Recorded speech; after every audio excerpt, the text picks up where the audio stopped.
자, 이제 대제사장들과 서기관들에게는 중요한 절차가 하나 남아 있습니다. 그건 뭐냐면 자신들에게 이제 예수님을 처형할 수 있는, 즉 사형에 시킬 수 있는 권한이 없기 때문에 누구에게 데려갔냐면 바로 그 당시에 그 유대의 총독인 빌라도에게 이제 데리고 간 것입니다. 산헤드린은 말 그대로 유대의 그 율법, 어떤 종교적인 그 최고의 의결 기관이긴 하지만, 그러나 사법권에 있어서는 궁극적으로 어디에 있냐면 로마에 있기 때문에 산헤드린이 예수님을 사형에 처할 수가 없습니다. 그러니까 저들이 빌라도에게 데리고 가서 뭐라고 합니까? 3절에 보니까 대제사장들이 그분에 대하여 많은 것들로 고소하였다. 그러니 지금 이 대제사장들, 이 사람들은 굉장히 지금 급한 상황이에요. 왜 그렇습니까? 지금 정상적인 재판 절차가 아니라 밤에 불법으로 빨리 예수님에게 사형 원도를 내려서 예수님을 그나마도 추정하는 그 당시 유대 민중이 혹시라도 이걸 알아가지고 폭동이나 내란이 일어나면 큰일 나니까, 그러니까 지금 신속하게 처리하려고 예수님을 그 밤에 빌라도에게 즉시로 데려간 거예요. 우리가 여기서 알 수 있는 게 뭡니까? 여러분, 악인의 특징 중에 하나가 뭐냐면 악을 행하는데 굉장히 치밀하고 신속합니다. 즉 죄인의 특징이 뭡니까? 신속하고 또 그 죄를 짓는데 굉장히 치밀하고, 그 다음에 굉장히 그 죄를 짓는데 집중적입니다. 이게 바로 악인의 특징이에요. 이 대제사장들이 이런 열심으로 하나님을 섬기고 유대 민중들을 섬겼다면 얼마나 좋겠어요. 그러나 저들은 그렇게 하지 않았습니다. 저들은 굉장히 자기의 이익을 위해서는 신속하게 일 처리를 빨리빨리 하지만, 그러나 그 당시 유대 민족을 위해서, 그들의 그 영적인 복지를 위해서는 조금 더 이런 어때요? 신속함, 성실함, 집요함이 사실은 없었어요. 그러나 예수님을 죽이는 면에 있어서는 얼마나 이렇게 치밀하고 집중적이고 또 집요한지 모르겠습니다. 그래서 아침 일찍 대제사장들이 장로들과 서기관들과 온 공회와 함께 아침 회의를 연 후에 예수님을 결박하여 데리고 와서 빌라도에게 넘겨주었다. 그러니까 이 사람들의 지금 전략이 뭐냐면 최대한 빨리 예수님을 사법 처리해서 죽이는 거예요. 이 사람들의 목적은 다른 거 없습니다. 그러니까 보니까 아침 일찍 일어나가지고 하나님 앞에 기도를 하고 성경을 읽어야 될 사람들이 아침 일찍 누구를? 예수님을 죽이려고 다 끌어모은 거예요. 누굴 끌어모았습니까? 대제사장들이, 장로, 서기관들, 그 당시에 유대 그 종교 권력의 아주 핵심적 주도권자들입니다. 이 사람들을 빨리 의견을 모아가지고 예수님을 잡아다가 누구에게? 빌라도에게 넘겨주었다. 빌라도에게 넘겨준 것입니다. 자, 이제부터는 좀 상황이 상황이 이제 달라진 겁니다. 왜냐하면 대제사장들은 적어도 예수 그리스도께서 자기 손에 있을 때는 자기들 마음대로 할 수 있지만, 그러나 빌라도에게 넘어간 뒤부터는 자기들이 할 수가 없어요. 빌라도에게 자기들의 영향을 끼칠 수 있는 것은 한계가 있어요. 한계가 있단 말이에요. 그러니까 이제 빌라도에게 넘기기는 넘겼지만, 굉장히 이 빌라도가 혹시라도 또 예수 그리스도를 놔주면은, 그러면은 이 산헤드린은 말 그대로 닥쳤던 게 지붕 쳐다보는 경우로 아무런 그냥 무기력하게 그냥 예수님 놔줘야 돼. 빌라도가 놔주면 놔줘야 되는 그런 상황이에요. 그래서 3절에 많은 것들로 고소하였다 그랬죠. 자, 누가복음 23장 2절에 보면은 예수님에게 세 가지의 누명을 뒤집어 썼어요. 예수님에게 세 가지. 뭐냐? 첫째는 이 예수 그리스도는 백성을 미혹한 자다. 이거 쉽게 얘기하면 뭐예요? 이 자는 유대교가 아니라 예수교. 그러니까 쉽게 하면 그 예수교, 자기 이름을 드러내는 아주 그 이상한 하나님의 아들 예수교라고 하는 거예요. 그러니까 쉽게 얘기하면 오늘날 우리가 가장 이해하기 쉽게 얘기하면 뭐예요? 이단이다 이거. 이단이 해가지고 우리 정통 아브라함부터 내려오는 이 모세로부터 내려오는 이 정통 유대교를 어때요? 미혹시키는 이단자다 이단. 제일 첫 번째 이단자의 명목으로 예수님에게 죄를 뒤집어 씌웠습니다. 두 번째는 중요한 겁니다. 로마에게 즉 가이사에게 세금을 바치는 것을 금한 사람이다. 이건 굉장히 큰 죄. 왜 이 죄를 끌고 들어왔습니까? 이래야 빌라도가 예수님을 어때요? 처벌할 수 있는 근거가 있는 거예요. 이래야 빌라도가 로마 법정에 세울 수가 있는 근거가 있는 거예요. 단순히 유대 종교의 문제 갖고는 빌라도에게 넘길 수 없어요. 왜냐? 그 당시 로마의 정책이 뭐냐면 특히 유대인들에겐 너희들의 종교에 관한 문제는 너희들 사내들이니 처리해라. 그러나 그 외 사법적인 문제, 우리 로마의 그 이익과 중요한 정치적 문제는 꼭 우리 법정으로 데려와야 된다. 이렇게 딱 못을 박아놨단 말이에요. 그러니까 두 번째 이거를 꼭 집어넣는 거예요. 세 번째는 뭡니까? 이자가 자칭 그리스도라, 자칭 왕이라, 이거 자칭 왕이라. 이것도 사실은 굉장히 그 로마에게 있어서는 굉장히 중요한 문제예요. 자, 여러분 우리가 그러면 살펴보겠습니다. 그러면 예수님이 과연 백성을 미혹한 자입니까?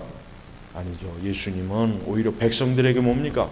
하나님의 나라, 생명의 소식, 구원의 소식, 복음의 소식을 준 자예요. 예수님이 뭐라 그랬습니까? 목자 잃은 양떼들 같이 이스라엘 백성들이, 민중들이 어때요? 하나님의 말씀이 없이 저 종교 지도자들에게 그냥 단순히 탐욕의 어떤 착취 대상이 됐단 말이에요. 그러니까 영적인 돌봄을 받지 못하는 거예요. 신실한 대제사장도 없었고 서기관도 없고 율법사들이 없는 거예요. 그러니까 하나님의 백성이라고 하지만은 실제로 뭡니까?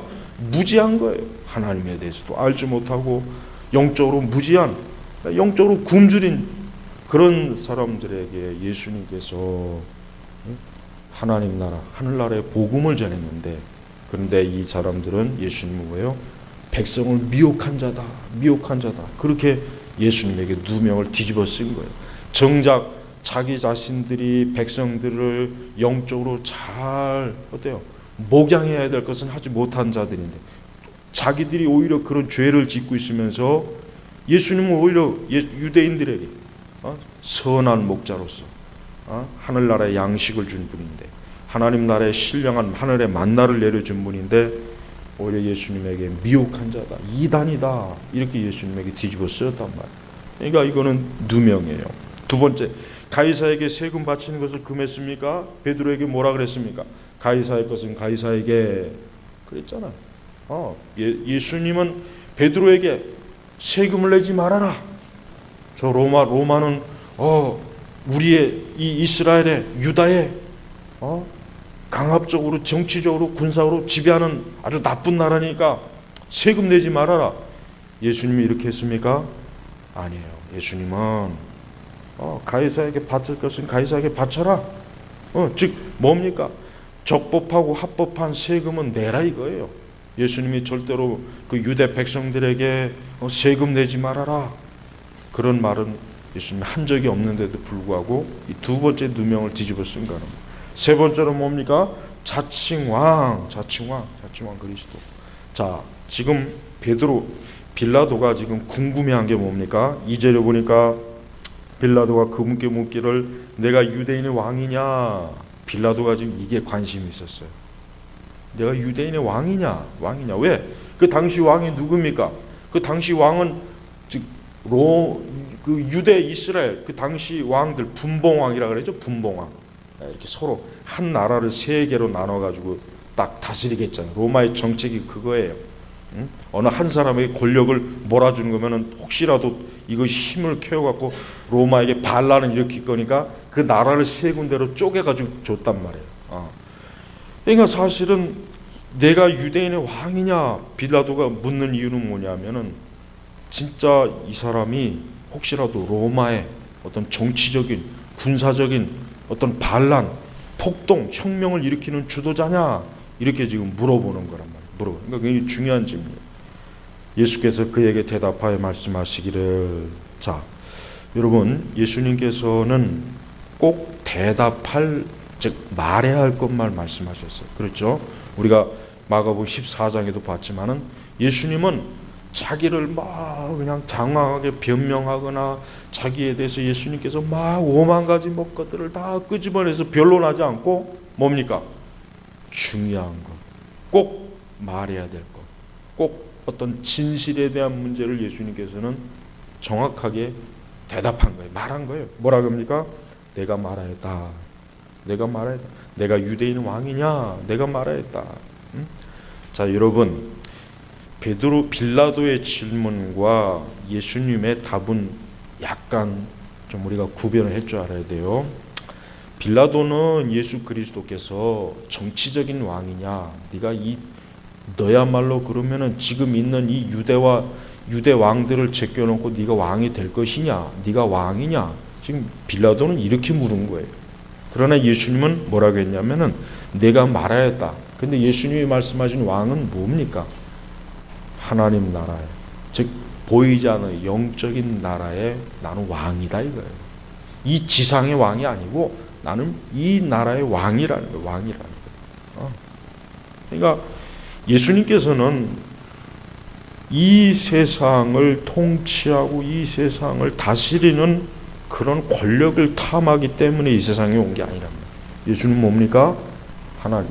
세례 요한이 뭐라 그랬죠? 회개하라. 천국이 가까이 왔다 그랬죠. 처음에 그 세례 요한이 선포한 메시지가 천국이 가까이 왔다. 그 천국의 왕이 누구입니까? 예수님이랍니다. 예수님. 그러니까 예수님은 분명히 왕입니다. 분명히 왕입니다. 그러나 그분이 말하는 왕은 뭡니까? 그분이 말하는 왕은 이 지상의 왕이 아니라 뭐예요? 천국, 하나님 나라의 왕. 그곳의 왕이에요. 그곳의 궁극적인 하나님 나라의 왕이란 말이에요. 사실 이 지상의 왕도 사실 하나님 나라의 왕, 이 왕권 앞에 복종하는 하나의 뭡니까? 뭐예요? 모든 권세는 누가 줬다 그랬죠? 하나님이 주신 것이란 말이에요. 그러니까 이 지상의 왕 같은 것은 예수님께서 탐할 이유가 없어요. 왜? 지상의 왕들 자체가 누가 임명하는 것입니까? 위에서 하나님께서 이 땅의 왕들, 이 땅의 통치자들을 임명하는 것이란 말이에요. 그러니까 이 세상에 그 어떤 권력을 가지고 예수님이 권력을 탐한 게 아니죠. 자, 근데 이 제사장들은 지금 점점 급한 거예요. 왜? 상황을 보니까 빌라도가 자꾸 예수님을 놓아줄 것 같은 그러한 상황인 거예요. 사실 빌라도는 우리가 알고 있는 것처럼 예수님이 죄가 없다는 걸 너무 잘 알고요. 예수님이 죄가 없다는 걸 빌라도는 금방 압니다. 빌라도가 얼마나 노련한 정치가입니까? 딱 보면 아는 거예요. 지금 이 예수라고 하는 이 자를 내 앞에 끌고 온 거 보니까 저 대제사장과 저자들이 지금 정치적인 목적으로 나에게 끌고 왔구나. 이 자가 진짜 정말 재판받아야 할 제목이 있는 게 아니라 저들이 고의로 모함을 해서 지금 이렇게 데려왔구나. 빌라도는 알고 있었습니다. 알고 있어요. 절대 모를 리가 없어요. 그러니까 대제사장들이 더 그분에 대해 많은 것들을 고소해요. 이 고소는 왜 하는 거냐? 빌라도를 설득하기 위한 고소예요. 그러니까 이 자는 위험한 자고 이 자는 굉장히 로마에게도 위험하고 사회적으로도 아주 이 불량한 자이기 때문에 빨리 이 자를 처리해야 된다. 지금 그렇게 막 재촉하는 거예요. 빌라도가 다시 예수께 무슨 말하기를 너는 아무것도 대답하지 않느냐? 보아라. 그들이 너에 대하여 얼마나 많은 것을 고소하는가. 하지만 여러분 예수님께서는 5절에 뭡니까? 예수께서 더 이상 아무것도 대답하지 않으시니 아무것도. 예수님에게 뒤집어 씌워진 그 누명, 그 잘못된 고소 내용을 예수님이 모르시질 않을 거예요. 알면서도 아무 대답을 하지 않는 거예요. 여러분, 우리 그리스도인들은 예수님의 이 모습을 잘 봐야 됩니다. 예수님의 침묵과 대제사장들의 고소를 잘 봐야 돼요. 예수님은 자신에게 위협이 되는 일들에 대해서 불평이나 원망을 하지 않고 조용히 하나님의 주권에 맡겼어요. 특별히 십자가의 사역에 대해서 조용히 주권에 맡긴 거예요. 예수님은 지금 이 상황에서 발버둥 쳐서 살려고 한 것이 아니라 조용히 하나님의 처분에 맡긴 거예요. 하나님의 처분이 뭡니까? 예수님이 쓴 잔을 마시는 거예요. 십자가에서 죽는 겁니다. 그 죽음은 정치적인 죽음이 아니에요. 그 죽음은 그냥 단순히 억울한 죽음이 아닙니다. 그 죽음은 무슨 죽음입니까? 우리의 죄를 대속, 즉 하나님의 택한 자들의 죄를, 하나님의 창세전에 택한 자들의 죄를 예수님이 대신 뒤집어 씌워서 그들을 살리려고 하는 예수님의 대속의 희생이다. 그러니까 예수님은 지금 뭡니까? 제물이에요. 제물이 된 거예요. 제물. 여러분, 제물, 우리가 그 유대인 구약에 보면 우리가 제사법을 보십시오. 그 제물을 산채로 올려놓습니까? 제물을 죽이는 거예요. 죽여서 각을 떠갖고, 그리고 제물을 그 제단에 올려놓습니다. 예수님은 지금 뭡니까? 나는 이미 죽었다 이거예요. 나는 이미 죽었다. 나는 제물이다. 여러분, 제물이 살아서 제단에서 팔딱팔딱 뛰진 않습니다. 왜? 죽었기 때문에. 지금 예수님은 바로 그 제물이 되신 것이란 말이에요. 우리 그리스도인들도 그렇습니다. 우리도 이 세상을 살아가면서 우리 역시 베드로전서 2장 20절에서 21절에 이런 말씀이 있습니다. 선을 행함으로 고난을 받고 참으면 이는 하나님 앞에서 아름다움이니라. 그래요. 우리 성도들이 고난을 받을 때 하나님이 아름답게 보시, 하나님이 기뻐 보시는 분이 뭐냐면 선을 행했는데 고난을 받는 거예요. 우리가 하나님의 말씀에 따라, 하나님의 계명에 따라 하나님이 기뻐하시는 대로 사는데 그것 때문에 우리가 고난을 받는 거예요. 누명을 뒤집어 씌우는 거예요. 억울한 일을 당하는 거예요. 우리에게 경제적인 손해도 오고 어떤 정신적인 타격도 오고 우리에게 여러 가지로 어려움이 왔을 때 하나님은 우리 그 모습을 아름답게 보시는 거예요. 그리고 그 모습이 뭐라고 했냐면 이를 위하여 너희가 부르심을 입었으니. 그러니까 우리의 부르심이 뭡니까? 이 세상에서 선을 행함으로 고난을 받는 게 우리 성도들의 부르심의 목적이에요. 이 땅에서 잘 살려고 해주려고 우리를 부른 것도 아니에요. 병을 치유하시려고 우리를 부른 게 아닙니다. 우리에게 이 세상에 만사 형통을 해주시려고 부른 게 아니라 뭐예요? 선을 행함으로 고난을 받고 참으면. 왜 참습니까? 그냥 바보 천치라 참는 게 아니에요. 베드로 사도가 뭐라고 했냐면 그리스도도 너희를 위하여 고난을 받으사 너희에게 본을 끼쳐 그 자체를 따라오게 하셨다. 바로 그겁니다. 여러분, 성도가 고난을 받는 건 바보 천치라, 무식해서 무지해서 그래서 고난을 받는 게 아닙니다. 예수 그리스도께서 이미 본을 지금 보여주시고 있잖아요. 자기를 위해서 아무 살려 저항을 하는 게 아니에요. 누구에게? 하나님에게 전적으로 맡기는 거예요. 지금 예수님도 선을 행하는 것, 예수님이 지금 하신 일 중에 악한 일이 하나도 없어요.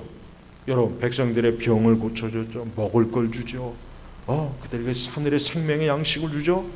예수님은 선을 행했지 악을 행한 게 없는데도 불구하고 지금 어떻게 합니까? 대제사장들이 재판장으로 끌어내가지고 이 자는 죄인입니다. 이 자는 악한 자입니다. 이 자는 아주 위험한 인물입니다. 그러니 죽여야 됩니다. 살려서는 안 됩니다. 지금 고난을 받는 거예요. 우리도 마찬가지예요. 우리가 이 세상 죄를 져서 고난을 받는 건 하나도 그건 자랑할 일도 못하고 부끄러운 거지만 우리가 혹 선은 즉 하나님의 나라, 그의 영광과 그 애를 위해서, 복음을 위해서, 우리가 주님을 위해서, 우리가 거룩함과 경건함을 위해서 우리가 고난을 받고 어려움을 받을 때는 하나님 그거를 하나님 앞에서 하나님이 너무나 아름답게 보는, 좋게 보는 거예요. 기쁘게 보는 것이란 말이에요. 그리고 그런 것 때문에 우리가 부르심을 입은 겁니다. 오늘날 우리 그리스도인들, 오늘날 우리 교회는 그렇지 않죠. 거꾸로 가잖아요. 우리는 하나님께서 우리를 부름받은 게 마치 이 세상에서 크게 되고 성공하고 그냥 주의 이름으로 뭔가 많은 업적을 이루면은 그게 하나님께 영광 돌리는 거야. 그런 말을 해요. 보통 그런 얘기를 많이 하지만 선을 행함으로 억울한 일을 당하고 너희가 욕을 먹고 고통을 당하는 이것도 우리를 부르신 목적이다. 이걸 통해서 하나님 영광 받으신다. 이런 가르침은 잘 가르치질 않습니다. 왜? 이런 가르침은 싫거든. 이런 가르침은 인간의 본성이 별로 기뻐할 가르침이 아니에요. 그렇게 기분 좋게 들리는 가르침이 아니니까 원하지 않는 거예요. 하지만 베드로 사도는 정확하게 알았습니다. 그리스도도 너희를 위하여 고난을 받으사. 예수님이 왜 고난 받았습니까? 우리 죄 때문에 고난 받은 거예요. 나 때문에. 지금 왜 빌라도의 법정에 끌려가 있습니까? 나 때문이에요. 여러분 때문이에요. 지금 나 때문에. 나 때문에 지금 이 자리에 가서 지금 예수님이 온갖 수모와 그 수치와 부끄러움과 온갖 험한 꼴을 지금 다 뒤집어 씌우는 거예요. 지금 나 때문에. 이건 나 때문에. 빌라도 때문이 아닙니다. 대제사장들 때문이 아닙니다. 바로 나예요. 우리 자신이에요. 우리 자신 때문에 지금 예수님이 여기 이렇게 와 계시, 여기서 지금 이런 곤욕을 치르고 계신 것이란 말이에요. 결국은 십자가에서 죽으시는 거예요. 그러니 여러분, 우리가 선을 행함으로 하나님이 기뻐하시는 것으로 고난을 받을 때 우리는 행여라도 낙심하거나 믿음이 쇠퇴하거나 절망하거나 자기 연민에 빠지거나 그러지 말고 오히려 기뻐하라. 하늘의 상이 큼이라. 오히려 너희를 위한 하늘의 상이 큼이라. 기뻐하는 거예요. 오히려 그게 바로 우리 성도입니다. 여러분, 성도는 절대로 자기 연민에 빠져서는 안 됩니다. 왜? 살아계신 하나님의 영광을 위해서 나는 지금 싸우는 군사입니다. 병사입니다. 위대한 장군의 밑에 있는 병사들은 그 장군을 보고 긍지와 자부심을 갖는 거예요. 절대로 그 병사들이 자기 연민에 빠져서 자기를 그러지 않습니다. 오히려 내가 이런 위대하고 용감한 장수 밑에서 싸울 수 있다는 걸 명예로 하는, 명예, 긍지로 하는 거랍니다. 우리가 예수 그리스도의 군사가 되어서 이 땅에서 우리가 주님의 영광을 위해서, 하나님 나라를 위해서 고난과 욕을 먹고 수고하는 것은 뭐예요? 우리에게 큰 영광이요. 그건 우리에게 그 어떤 것보다, 이 세상의 그 어떤 것보다도 위대한 상급이고 영광이고 빛이 나는 것이랍니다. 성도들은 고난을 받을 때 오히려 기뻐하는 것, 그게 성도의 표시입니다. 아직 성도가 되지 않은 사람, 여전히 가짜 성도들은 고난 받으면 주저앉습니다. 뒤로 물러갑니다. 하나님 원망합니다. 자기 신앙을 한탄합니다. 그거는 벌써 그리스도의 영광을 모른다는 증거밖에 안 되는 거예요. 그래서 예수님은 불의한 자들에게 재판을 받으시지만 그분은 억울하게 누명을 씌고 고사를 당하지만 뭡니까? 그분은 그 모든 것이 하나님이 기뻐하시는 것으로, 하나님의 영광을 받으시는 것으로 비춰지기 때문에 주님은 조금도 그런 일에 마음이 흔들리거나 믿음이 흔들리거나 절망하거나 낙심하거나 포기하거나, 예수님은 그런 모습이 하나도 없잖아요. 근데 오늘날 우리 그리스도인들은 얼마나 이 감정 기복이 심한지, 조금만 어렵고 환난과 고난이 오면 징징대고 막 하나님 원망하고, 이게 얼마나 잘못된 거예요. 이게 기독교가 이게 감성적으로 완전히 이게 퇴폐적이 돼요. 퇴폐적. 그건 기독교가 아니에요. 기독교가. 그러니까 교회가 그런 식으로 지금 성도들을, 그 교인들을 지금 훈련시키고 있기 때문에 다 그 짓을 벌이는 것이란 말이에요.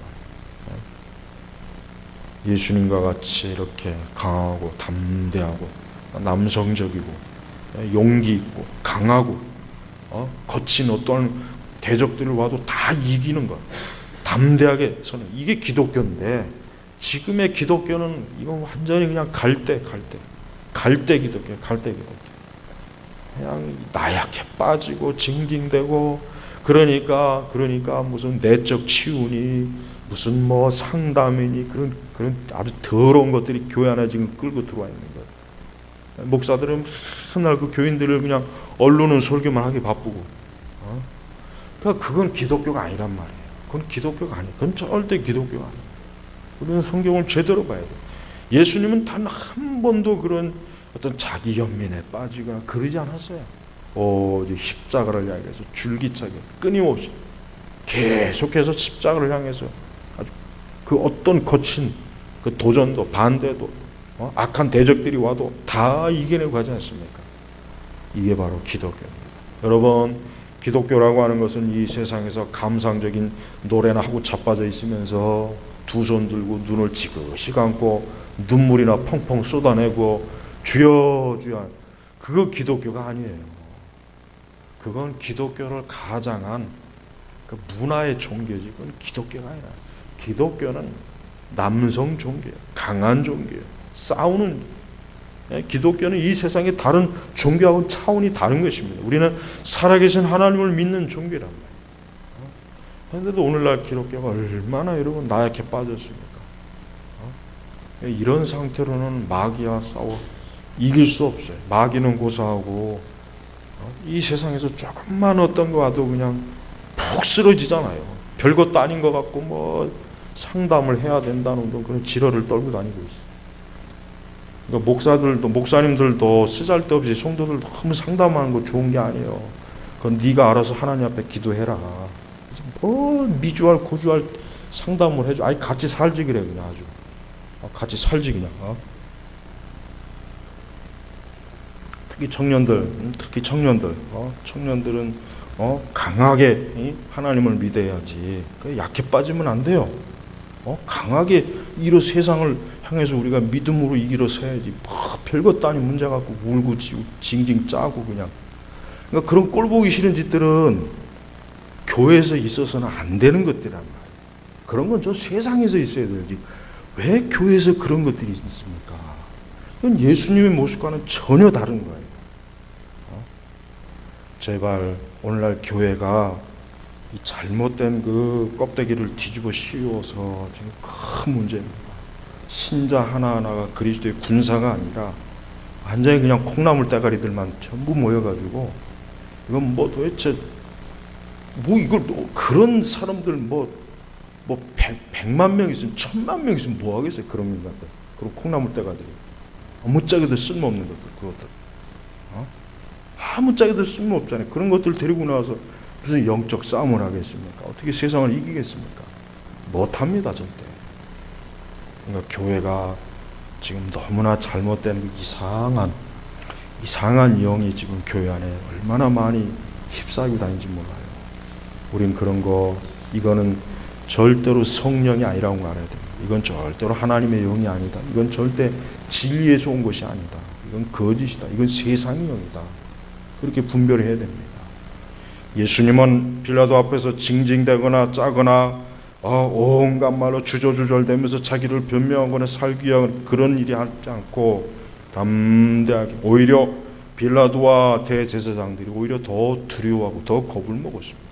오히려 더 예수님을 인하여 저들이 두려워했단 말이에요. 우리는 예수님의 이런 모습을 본받아야 돼요. 강하고 담대하고 용기 있게 그리스도의 십자가를 쥐고 고난을 이기고 어떠한 일에 있어서도 남자답게 일어서고, 이게 기독교지.